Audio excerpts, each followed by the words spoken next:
You've been a bridesmaid 27 times? What do you do besides work and help people get married? You having fun? Oh, it's a great party.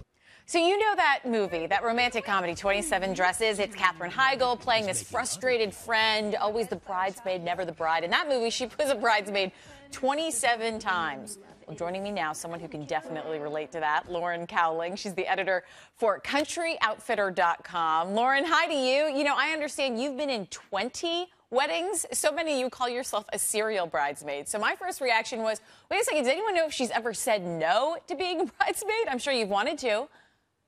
I have never said no, Aww. and there's probably only been one time that I've even kind of considered saying no. But you still went through it.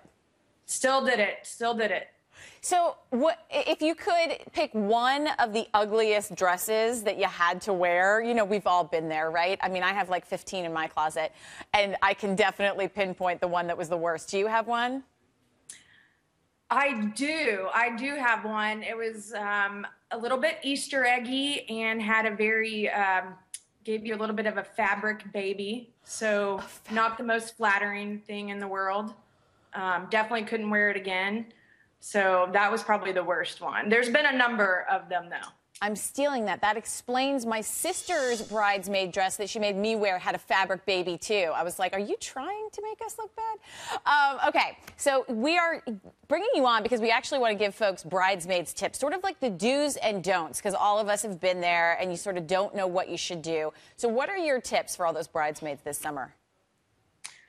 I mean, I think first and foremost, it's show up when you're asked to show up and have fun while you're there. Lots and lots of smiling and mingling and being on all of your best behaviors, because you always want to be able to impress the groom's grandmother or great aunt, or like just somebody very random that you'll probably never talk to again, but probably has an opinion about you. So you definitely just want to, you always want to think about, you know, the old lady in the corner judging you, basically.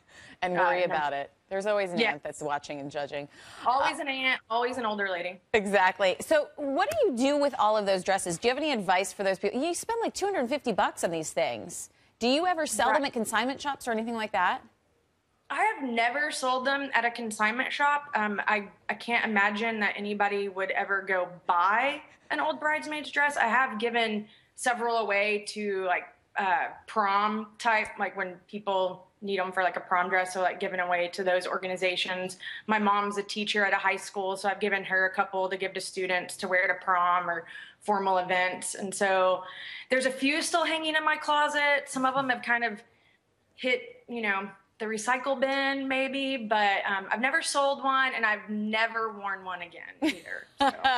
We can all relate, Lauren. Well, thank you for coming on, giving us some good tips. I'm sure you've got some weddings booked this summer. You're a hot commodity with your friends, it sounds like. Take care. Oh, yes, ma'am.